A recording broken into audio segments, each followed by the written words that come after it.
but apparently, like, it's more seen during Thanksgiving or, like, only seen during Thanksgiving. We are also confused about Thanksgiving because we celebrate Thanksgiving in Canada a full month before the US, so, like, we can't even agree on when Thanksgiving is. We just don't. That's because it stems from colonizers, so you would have no reason to celebrate it. Lovely. It's one of those murky holidays. It's like, we probably shouldn't be celebrating this, but here we are. Let's have turkey. Why not? Food. We like food. I have one more fun fact. So according to the special feature on the DVD release of the biopic Walk the Line, which is about Johnny Cash. I love that biopic. It is my favorite. Joaquin Phoenix did an amazing job. The kid that played young Johnny Cash played young Dean.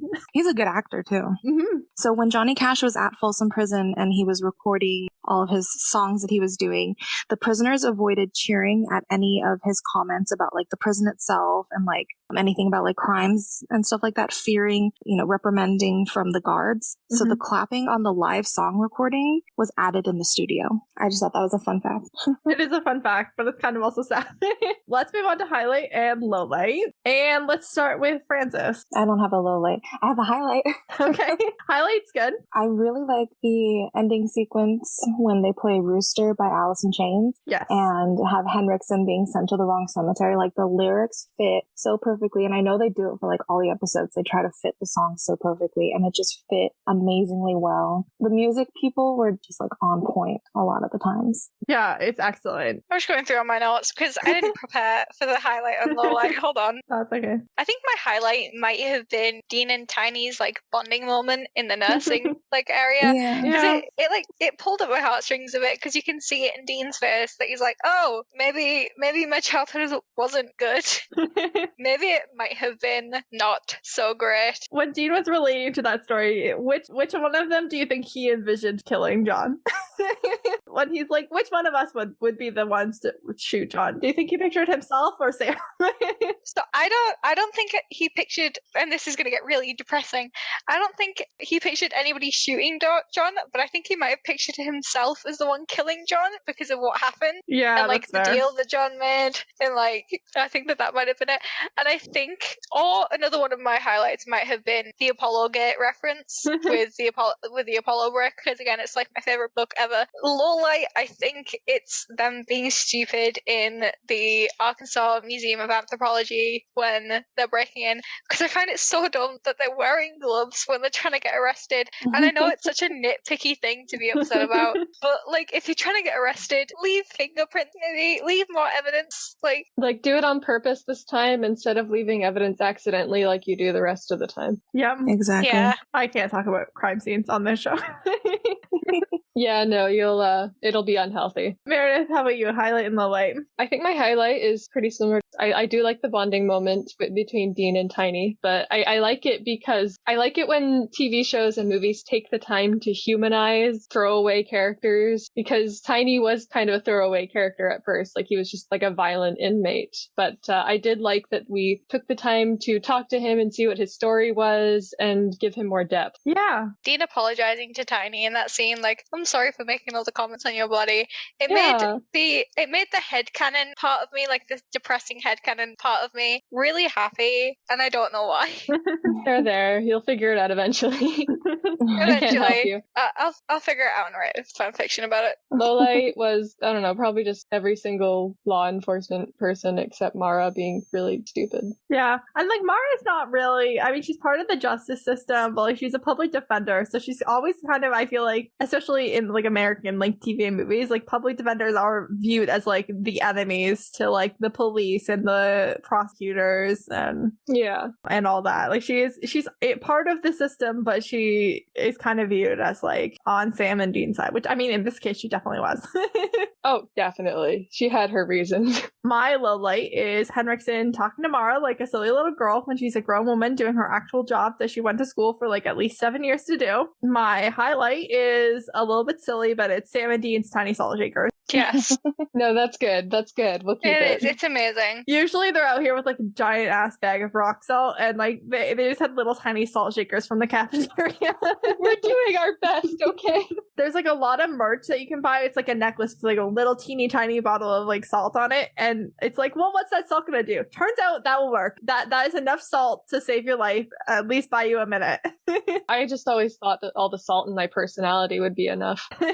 So yeah, we already kind of did call CPS. Again, there was not a child in sight. Y'all were right. But Deacon, I have my eyes on you. You seem like you know what is up with the ghosties, and that means that you knew that John was raising his kids to fight monsters, and that means you are towing a dangerous line with me, sir. What the frick, Deacon? My eyes are on you.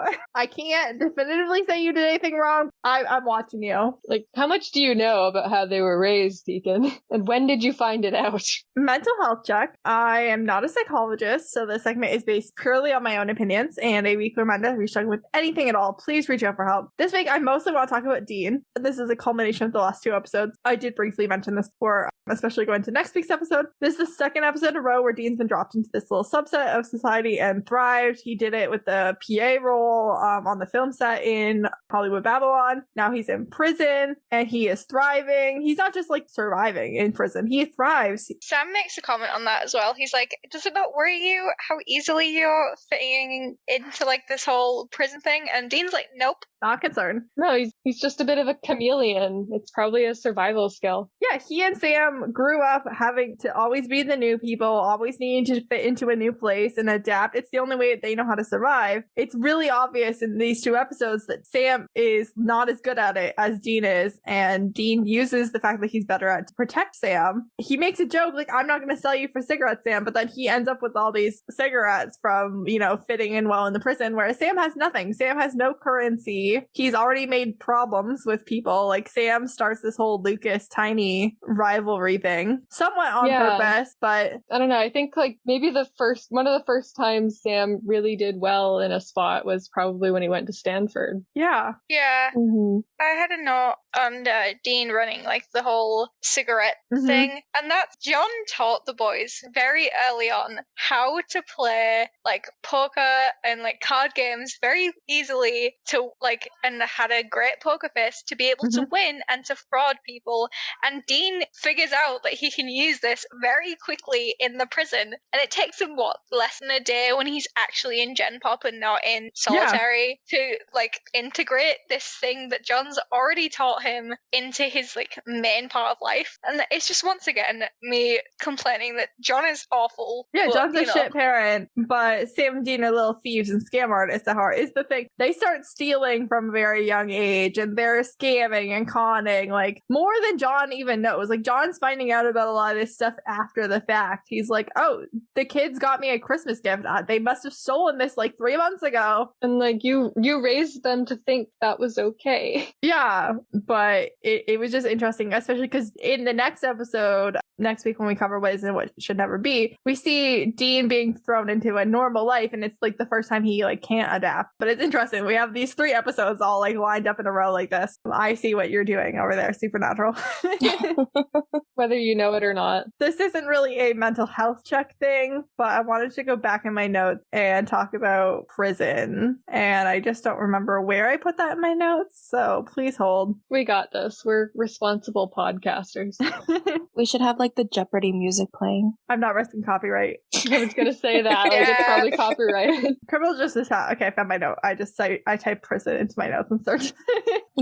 This is the time for me to put my criminal justice hat on. I've said this on the show a few times, but this is the first time I can say it post-graduation. Yay! I have a Bachelor of Arts in Criminal Justice, and Dean is very right when he says that people in prison don't deserve to get killed by ghosts. Being in prison is the punishment. Any physical or psychological attack on a prisoner is abuse. The punishment isn't being in prison and having the crap beat out of you. The punishment is being in prison. Also, our modern prison system is partially based on an ideology around, what's it called? Rehabilitation. Yeah, except for that we forget to do it. We forget to do the rehabilitation part. We do, but like the idea of the penitentiary was to do penance. Yeah, it's rough in America and in Canada because we have a pretty similar system. It's a little rough, and by a little I mean it's a mess. Yeah, I mean, I was trying to like stay out of the conversation because in the UK it's not as big as an issue as I see it being in the US, because we do have like humanitarian officers who will visit prisons and do a humanitarian check and make sure that this stuff isn't happening in prisons, and it's less of a problem. And we actually do tend to focus on like penance and like stuff like that in our prisons, and we have a lower like statistic of people redoing crimes whenever they visit prisons that have been marked good by humanitarians versus prisons that haven't. So part of that is probably due to the fact that this whole penitentiary system was like kind of first developed in England, like the philosophy behind it during the Victorian era. Yeah. Also, just because we have, you know, the whole colonization and slavery and thing that our prison system is built upon. Yep. Let's move on to soul transactions. There was none this week. Sam's traumatic brain injury. He remained conscious throughout. Not something everyone can say this week, but Sam can. Good job, Sam. There were many opportunities. Yeah, there was a lot of fights. Some other people got knocked out, but Sam wasn't one of them. Yeah, buddy. Yeah, Deacon, on the other hand, he'll be fine. So then we have our rating. So what would you like to rate this episode? You can rate it out of 5, out of 10, out of stars, out of whatever your heart desires. Donut. Yeah. I'm gonna rate it out of 10 donuts because of a line in the episode. I'm gonna rate it out of 10 donuts, and I'm gonna rate it probably about a 7. It wasn't one of my favorite episodes, but it did allow me to get really British nerdy, and I like whenever episodes can get me to do that, because Charles Bronson was mentioned, and I love that. Excellent. So about 7 donuts. And by the way, the line that I'm referring to is when Dean says, they're just donuts, not love. Yeah, that one. Donuts were mentioned. Excellent. Meredith, what would you like to rate this episode? I don't know, probably, about a 7 as well. Because, I enjoy watching it, but it's not one I think about all the time. Yeah, that's fair. And Francis, how about you? I think I'm gonna do a 7 too, because when I was rewatching it last night, I remembered, key pivotal parts of it, but not the episode as a whole. So it is one of my favorite episodes of my, not favorite episodes, if that makes sense. No, I totally get that. Yeah, and so that brings us to our final segment of the episode, and that is Line of the Week. And let's see what Meredith thought was the Line of the Week. I thought it was funny when Sam said the reason he was in prison is because he has a stupid brother. Yeah. It summarizes a lot of things on the show. It does. Francis, how about you? I did probably the most famous line from this episode, that I think I'm adorable, by the adorable Dean Winchester.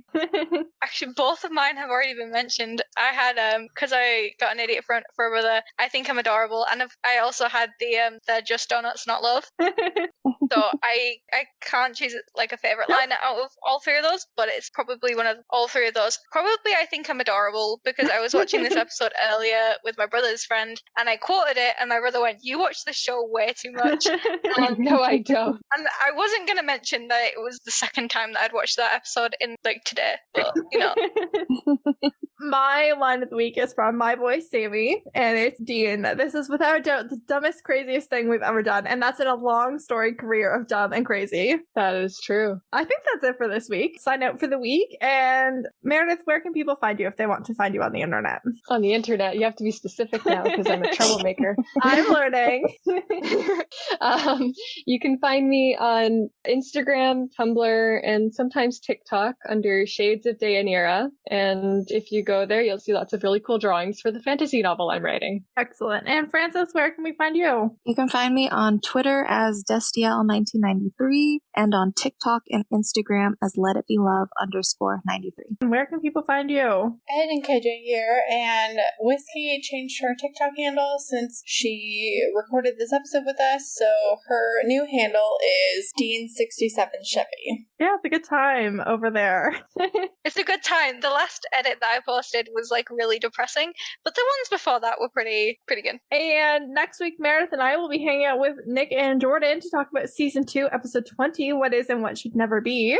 I've been KJ, and this has been Supernatural Opinions. If you enjoyed our show, the best thing you can do is subscribe on your podcast app of choice and tell a friend. Check out our link tree in the episode description for all of our social media and any other Supernatural-related projects we might be working on. Send us an email. Our address is supernaturalopinionspodcast@gmail.com, or reach out directly at KJ, at EditedKJ on all platforms. Thank you to Joe Veretta for our theme song, and our logo was created by Faith Ebert of faithanddesigns.ca. The episode was recorded, edited, and produced by me, Ed and KJ. If you want to hear more from me, you can check out my other podcast, Series of Opinions. And last but not least, a huge thank you to all of our guests.